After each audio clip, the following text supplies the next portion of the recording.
All right, well, I inadvertently plugged the wrong connectors in. I flipped the connectors from bay 2 and bay 3.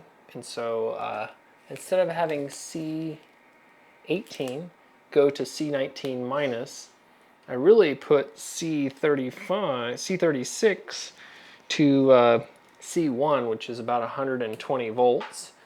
And the good news is that it doesn't actually destroy the PCB, which is good because I don't have to hand build another one right now. But it does destroy this IC U12, which spans between the two packs, so that makes sense. This is the one where if you hook stuff up wrong, I've got all the rules here, and I did the rules incorrectly, accidentally. So this chip is no longer with us.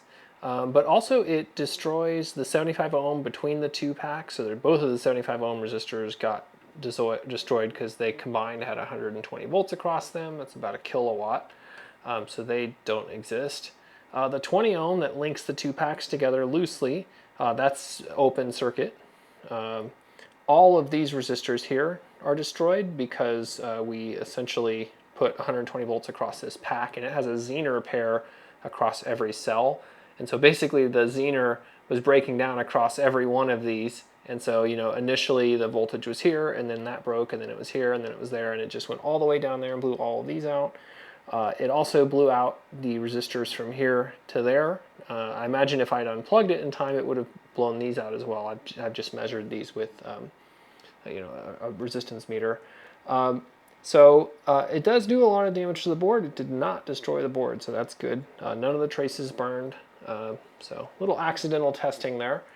Don't do this. This is an expensive mistake if you have to send it back to me, and it takes me a while to hand populate it. So I'm replacing everything here. I'll pull all the transistors off. I'm not going to replace the resistors that are working because those are not going to be problematic, but all of these PFETs, so all 12 of them I'll replace. Of course, I'm replacing the IC. I'm going to replace this transistor because we did technically exceed its VI max, so the maximum rated voltage.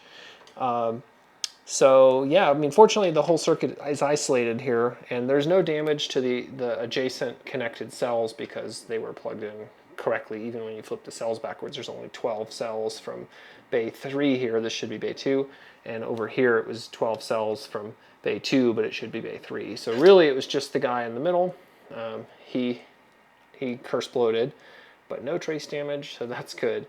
Anywho, I'm going to replace all this and keep going, but just wanted to document the extensive damage that occurs to the parts on this PCB if you plug the connectors in backwards. So I plugged this connector into there, and that connector into here.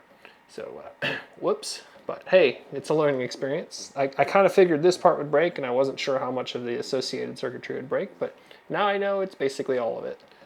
Don't do that.